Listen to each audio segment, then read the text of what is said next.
Hi, everybody. This is Aaron Mesh with Willamette Week. Today's Distant Voices, I'm pleased to have Albert Lee here with me. Albert challenged Earl Blumenauer for Congress back in the spring, uh, lost in the Democratic primary, but gave a good challenge then, and is back in the news this week because he's suing a notorious right-wing militant by the name of Alan Swinney for the injuries he sustained when Alan Swinney went on something of a alleged rampage in downtown Portland last month. Uh, we're talking this evening after the city is breathing a bit of a sigh of relief from what everyone feared would be a really rough day with the Proud Boys holding what amounted to a revenge rally in North Portland, and then not very many of them showing up. There were several counter protests in the city today, and Albert, I understand that you were at one of those. Yes, I was indeed. I was at the Peninsula Park rally. Well, thank you for finding time this evening. How was it today? Well, I have to tell you that as I was going into the rally, it was raining, it was cloudy, it was gloomy, and quite frankly, I wasn't feeling very up to going.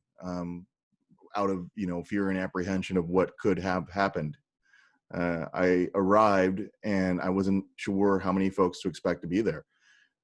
Luckily and fortunately, there were many people from our community that gathered together in solidarity and in unity.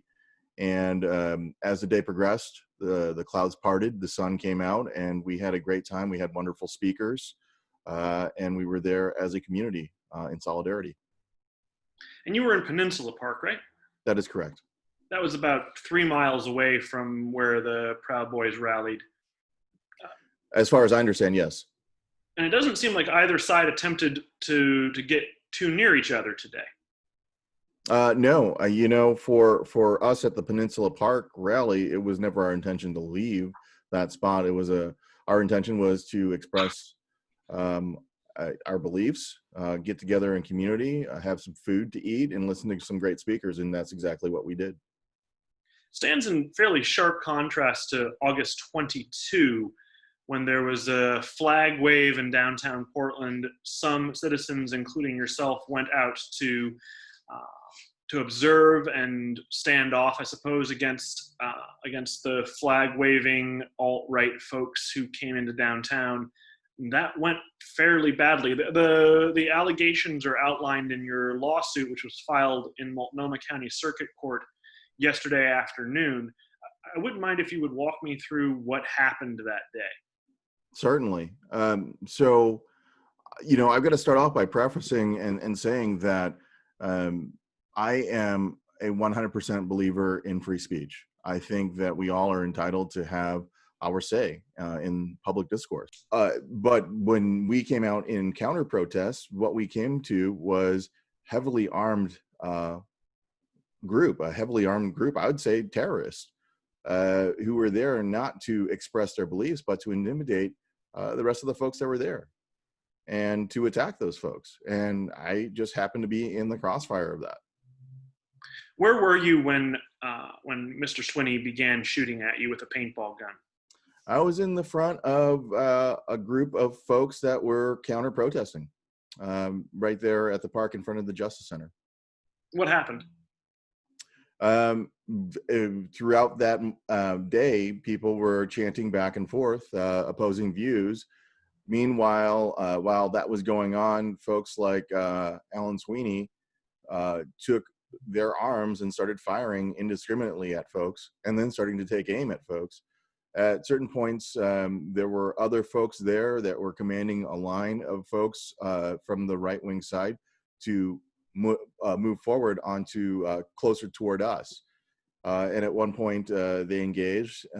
And at that point, I saw Alan Swinney take aim at me and yell at me to move back. And then he fired upon me. And as the rest of his crew advanced toward me, and the next thing I know, he's spraying bear mace on me, as are several other folks spraying bear mace on me as well. And, I guess I was fortunate enough to have video running because it's all there on video. I've never been bear maced. What does it feel like? Excruciating. It is incredibly excruciating pain. I was wearing goggles at the time, and a mask, like we all are these days, and a baseball cap, and that bear mace just covered my entire head, my eyes, my face. There was no getting it off of you. Um, and it gets to the point where you lose control of your body, where you have these automatic reflexive convulsions, as your body is trying to react or somehow combat it. Fortunately for me, I had the help of regular everyday folks there, medics that were out there that were trying to wipe the stuff out from my face, my neck, and my arms, and you can feel it burning through your skin and your eyes and everywhere. And again, that is recorded as well, so you can experience my pain if you'd like. Um, how long did it take before you stopped feeling pain? Hours, I would say. I was still in pain when I got home. I had someone drive me home. I took several different cold showers. I tried to take fat-based liquids like milk to try to release some of that stuff that was still in my on my skin and in my eyes. I lost some contacts. Yeah, it was unfortunate. I wasn't prepared or expecting to be sprayed by bear mace. And I had contacts on, so those are gone. Yeah, I mean, I was pretty hemmed up for a couple of days afterwards.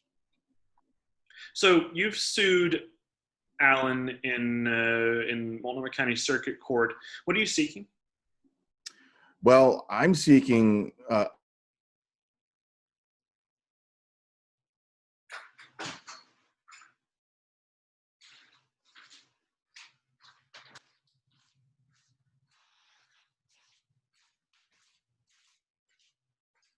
is to assault other folks. And I think that as we continue down this line throughout this year and early last year, late last year, we are seeing a normalization of violence and assault. And I just don't see how we should allow that to be the norm. You should be held accountable for your crimes. You should be held accountable for your torts. And I don't think that anyone should have to fear an assault in the middle of a public space in a metropolitan city in the United States. And so I'm seeking a halt of this kind of behavior. And, again, what I see with these folks is not a desire to express their opinions, but a desire to suppress the opinions of others and to intimidate others into silence. And I think that we've got to do everything we can to stop this behavior. It is definitely uncivilized. Quite frankly, for me personally, it was painful. Gave me second thoughts about going out in public, having concerns for my family and myself. When that recording was placed on Twitter, I had asked people, who had assaulted me. I had no idea who that guy was. It's not like I'm following all the right wingers and white supremacists that are out there. I had no idea who he was. All I knew was he was distinguished in the fact that he was super tall, had this crazy gray long beard, and seemed hell-bent on hurting people. And I asked folks to identify that person that assaulted me. And in return, immediately people told me who he was. And in addition to that, I had other people telling me, giving me veiled threats about, better watch out where you're going. I wouldn't be caught dead walking around. Don't make your kid an orphan, things of that nature. And I think that again is the type of intimidation that is unnecessary, that is just downright awful, and quite frankly, shouldn't be allowed in this day and age. Did you have second thoughts about going out again today? I did. When I left this morning, I looked and kissed my family multiple times, and I wondered if I was going to be coming back home. Quite honestly, I did not know. And at the same time, I think that it's vitally important that we as a community need to stand up against this, because what we're seeing is a rise of fascism. We're seeing this rise of this evil that we have to combat and nip in the bud now. We do not want to go down the line of 1933.